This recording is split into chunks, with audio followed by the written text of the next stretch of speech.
Hi everyone! Familiar ka ba sa Sun ICU Protect ni Sun Life? So, I will discuss it today. This is the plan that supplements sa mga HMO or kung may health insurance ka na, pwede mo pa itong idagdag. So, this is focus sa health protection, no? Ito yung mga main benefit sa front page. So, meron siyang prevention and wellness benefit, safety net benefits. Protect yourself from financial burden caused by life-threatening conditions that require intensive care and life support. This plan provides a daily ICU benefit for each day of confinement. So, specifically, kapag na-ICU po talaga or kailangan na ng mga machine, na life support, so, pwedeng-pwede itong plan na to, no? May lump sum money na ibibigay. And this says, ICU up to maximum of 5 days, and meron pa itong long-term ICU benefit will also be provided for ICU confinement requiring essential life support that lasts for a continuous period of at least 6 days. So kapag yung ICU lumagpas pa, so meron pa tong long-term ICU na tinatawag, no? At least 6 days. And then, meron pang critical illness coverage. On top of that, be financially ready should a serious illness strike. This plan ensures an additional one-time cash benefit should you be diagnosed with any of the covered major critical illness conditions or undergone a covered surgery. So, to emphasize this, yung group ng critical illness coverage in this plan is we have 4 groups only. We have invasive cancer, we have acute heart attack, stroke, group of, and also group of coronary artery bypass surgery. Ayan. And then, on top of that, if in case na-diagnose ng critical illness, hindi pa ito mateterminate. Dahil if talagang tinuluyan na talaga, no, na death benefit, meron pa itong life insurance protection. Secure your loved one's future with a life insurance benefit equivalent to 100% of the face amount, assuming that no loan from your policy has been made. You may also enhance your benefit with additional riders, supplements, which provide protection for contingencies such as accidental death, disability, and illnesses. Meron pa siyang life insurance protection. Kasi usually sa ibang plan, kapag critical illness plan like yung Sunfit and Well, whichever comes first doon. Pwede siyang life insurance, pwede siyang critical illness. Pero dito, mas ma-diagnose ng critical illness, pag natuluyan, kung hindi man pa natutuluyan, stop na yung pagbabayad ng plan na ito kung na-diagnose man ng critical illness, pero insured pa rin siya. Kasi hindi pa naman siya pass away. Kaya pwede pa itong magamit for life insurance. Yun yung kinaganda ng plan. No, mag-i-stop lang kapag na-diagnose ng critical illness. Stop payment. Yon, doon lang. Pero hindi pa mateterminate kasi covered pa naman ng life insurance. So additionally, mayroon pa tong money back, no? In case, sabi mo, hindi ko naman nagamit, hindi naman ako nagkasakit, ganyan. So, mayroon pa special bonus and dividend earnings every year. So, be rewarded with a special bonus at the end of the premium paying period and annual dividend earnings afterwards, which you may opt to get in cash or live with Sun Life to accumulate. So, meaning, meron pa tong bonus, no? Para siyang loyalty bonus pagka after paying period. And then on the 11th year, kasi ito ay 10 years to pay, guaranteed 10 years. Kapag gusto mo pa rin magbayad after 10 years, hindi na po pwede kasi hanggang 10 years to pay lang to. Makikikinabang ka na ng the 11th year until age 100 ng dividends. So, yearly po yan. O kaya, kung hindi naman, i-withdraw, mag-grow pa siya kay Sun Life, no? Saka yung dividends dito, walang palya. Never pumalya si Sun Life sa pagbibigay ng dividends. You may get it in cash, yearly, kumukuha ka, o kaya leave it with Sun Life para mag-grow pa siya ng 4.2%. Walang risk. Kasi hindi siya nakadepende sa market, hindi rin siya nakadepende sa ekonomiya. Ang part ng kinita ni Sun Life is ibibigay sa client na nag-earn ng dividend. So, wala siyang risk kasi Sun Life is very stable company. 130 years na siya, this coming 2025. So, makakasiguro ka talaga na may dividends earning. And then, limited payment period. So, like sabi ko kanina, this is only 10 years to pay. You may pay annual, semi-annual, or quarterly mode. Pero, mas makaka-save si client kapag ka nag-annual kasi may added 5% interest pag nag-semi-annual, may added 10% interest naman pagka nag-quarterly. And may monthly payment through auto debit or auto charge naman arrangement. So, of the initial quarterly premium. So, pwede din naman monthly, pero again, meron pa rin yan interest. So, para siyang madadagdagan ng another 15 to 20% interest kung nag-monthly. Mas makaka-save si client, ikaw, kung nag-annual. Yan. Okay, so this is the summary of the benefit. You have, inilagay ko face amount is 500,000. That's the minimum. Kumbaga, this is a sample na minimum coverage 500,000. And the life insurance coverage is 500,000. And on top of the life insurance, may major critical illness din na 500,000. And on top of that, if naman na daily ICU benefit, 5,000 daily. So, maximum of 5 days. So, 5,000 times 5, that's maximum of 25,000. And then, if hindi pa rin talaga umaalis sa ICU, that's what we call long-term ICU benefit. 100,000 lump sum money yan na ibibigay pag na-ICU. Usually, ikaw na lang mag-imagine kung magkano ba talaga yung ICU. Or okay na ba tong benefit na to na minimum? Kasi depende rin sa budget mo. At least meron. Okay? Now, kapag di naman na-diagnose lahat ng benefit na to ay may money back naman, no? Kung ano yung binayad mo, pwede mag-grow. Okay? So, let's see the other benefit of this plan, no? This is what I mentioned earlier, yung 5 major benefit of this Sun ICU Protect 10. So, daily ICU benefit, that's the 1% of the face amount or 25,000. Alright? So, yung 1% ng 500,000 is 5,000. Then, maximum 5 days. So, yan. Himay-himayin pa natin. Long-term ICU, that's 20% of the face amount.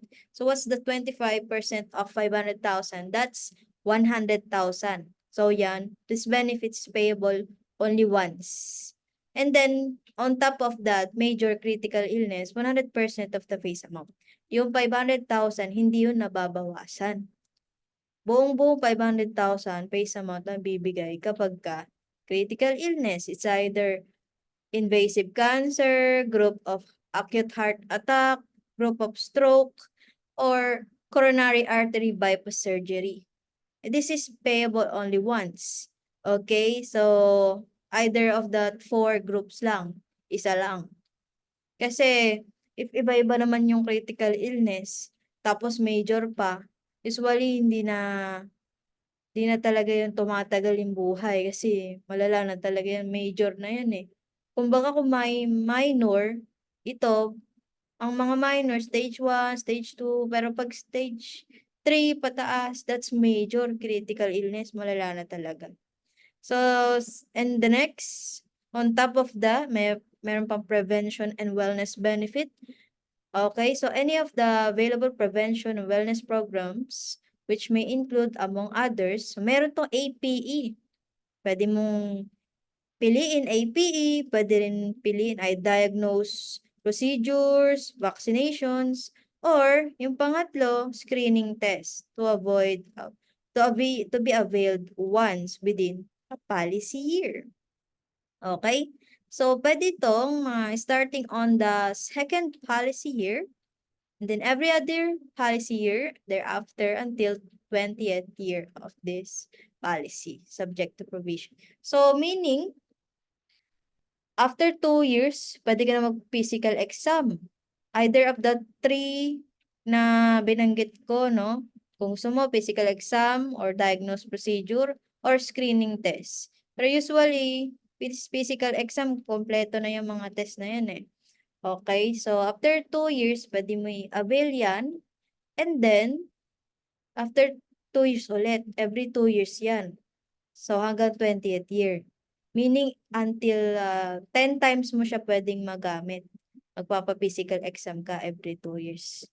Okay? And then, kapag meron din dito sa provision ng APE, kapag hindi mo naman nagamit, hindi ka nagpapa-APE, sayang, hindi mo na maximize, mafo-forfeit yun. Okay, it will be forfeited. Kailangan gamitin mo para, di ba, at least nasulit mo. Kasi sayang naman, no? Umaandar yung taon. Then, that benefit on top of all the benefits I've mentioned, this is 100% of the face amount upon the death of the life insured. Okay, so 500,000 din yan. Okay, so kung natuluyan na talaga, bukod sa may 500,000 siya, na na-diagnose siya halimbawa ng cancer, naka-claim na ng 500,000, tapos natuluyan na, another 500,000. So, this is the plan na hindi na-terminate kapag na-diagnose na ng critical illness. Mai-stop lang yung payment if may nangyari within 10 years, kasi 10 years to pay lang to. Pero hindi siya mata-terminate dahil may death benefit pa. Syempre, benefit niya pa yan, buhay pa yan. And then, next is, meron pa ito, no? Ayan. Special paid up bonus and dividends.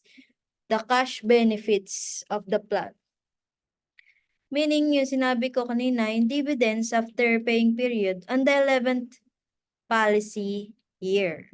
Okay? So, this is based sa age na 34 male non-smoker. So, depende rin sa age yung computation ng amount na babayaran dito. This is just a sample. So, after 11 years, 45 years old na siya, ito yung sample na dividends. 5,000 every year. That's withdrawable on top of the insurance and critical illness benefit. So, withdrawable every year until age 100. Okay? Okay? Then, di lang siya 5,000 every year, tumataas din yan. Naging 7,000, 8,000, naging, ayan, 7,000. Ayan. And then, the next column is accumulated dividends, no? If, example, hindi mo winidraw tong 5,000, tapos naipon na naman another 5,000, naging 10,600 na yan. Maging 16,000. So, kung di ka nagwi-withdraw hanggang age 60, that's pwedeng maging retirement fund, no? Okay? And then additionally, until age 100, pwede yan mag-grow. 1.4 million. Pero let's say, hindi naman nabuhay hanggang 100, let's say hanggang 70 years old lang, meron ka pa mawi-withdraw na 284. So this plan is good for hanggang lifetime na talaga, hanggang mag-senior ka para may sahod ka pa rin kahit wala ka ng sahod. Meron ka pa rin pera. Kaya mahalaga kung hindi mo siya agad wini-withdraw, mas nag-grow, may naiipon ka para sa future expenses. And now, let's go on to the next column, special paid up bonus. That's after paying period. On the 10th year of the policy, you are 44 years old. So that's 26,000 one time bonus. And if hindi mo i-withdraw, mag-accumulate lang yan 26,000, again 27, 28, 30, and so on until age 100. Let's say you want to withdraw, no? At the age of 60, lahat ng dividends mo, 130 plus yan. Ito, nag-accumulate na yung bonus mo ng 51,000. So, kung na-withdraw mo na ito, magbaback to zero na naman. 66,000 na lang on the 61. Diba? 61 years old ka na, meron ka pa rin pera dito. Again, kung nalilitan ka po sa benefit, pwede pa naman natin to taasan. Dahil this is the minimum coverage, 500,000. Then, let's go on to the next column, total living benefit. You have this. Kasi kung winidraw mo na lahat itong total living benefit, mata-terminate na talaga tong plan. Hindi ka na insured ng 500,000, hindi ka na rin, wala ka na rin mag-grow na dividends and bonus. So, ayan. Ang pinagsama-sama itong na cash value, dividends, and bonus. So, let's take a look at 60 years old, no?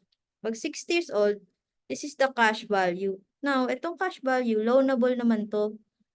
Kaya lang pag hindi na balik, within 1 year, may 8% interest, hindi na rin siya, kapag hindi na nabayaran yun, mate-terminate na tong plan. Consider, withdrawin mo na yung mga dividends and bonus. So, that's the, compute natin, no? Ito, at age of 60. Pwede mo naman na i-terminate yung plan. Okay, guaranteed cash value plus yung earned na dividends and plus special paid up bonus equals 470,000. That's what you have. Kaya lang hindi ka na-covered ng critical illness. Eh usually, malabas yung mga sakit-sakit kapag 70 na, mga 80 na, mga ganyan.